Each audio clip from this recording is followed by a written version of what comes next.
तर कसं काय शिराळकर, तर आज निघालो होतो कोल्हापूरला. कमानीपाशी पोहोचल्यावर प्रवीण म्हटला की रंकाळ्यावर जाऊया. रंकाळ्याजवळ पोहोचल्यावर प्रवीणने गाडी लावली आणि मग निघालो रंकाळ्याकडे. तर प्रवीण म्हणत होता की रंकाळ्यावर आल्यावर भारी वाटतंय. जातो म्हणला मी. दुसरं काय नाही, उरून बघायचं होतं म्हणून थांबणार होतो. कॉलेज ते पुढते मग कशाला पाहा मला उरून सांगायला लावायला. रंकाळ्यावर थोडा वेळ बसलो आणि मग तिथून निघालो भैयांकडे. काय घ्यायचं triple rice triple non veg triple rice स्वप्न्या ट्रिपर राईस झाला ते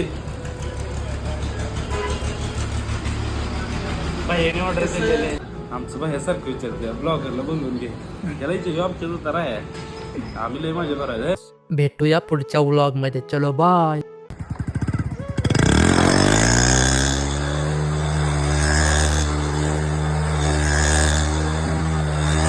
तर कसं काय शिराळकर, तर आज निघालो होतो कोल्हापूरला. कमानीपाशी पोहोचल्यावर प्रवीण म्हटला की रंकाळ्यावर जाऊया. रंकाळ्याजवळ पोहोचल्यावर प्रवीणने गाडी लावली आणि मग निघालो रंकाळ्याकडे. तर प्रवीण म्हणत होता की रंकाळ्यावर आल्यावर भारी वाटतंय. जातो म्हणला मी.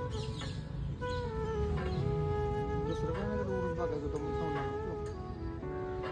कॉलेज ते पुढते मग कशाला पाहा मला उरून सांगायला लावायला. रंकाळ्यावर थोडा वेळ बसलो आणि मग तिथून निघालो भैयांकडे. काय घ्यायचं triple rice triple non veg triple rice स्वप्न्या ट्रिपर राईस झाला ते बाईने ऑर्डर केलेले आमचं बाह्यासारखं विचारते ब्लॉगरला बोलून घे त्याला इथे जॉबच्या उतार आहे आम्ही लय माझ्या करायचं भेटूया पुढच्या व्लॉग मध्ये. चलो बाय.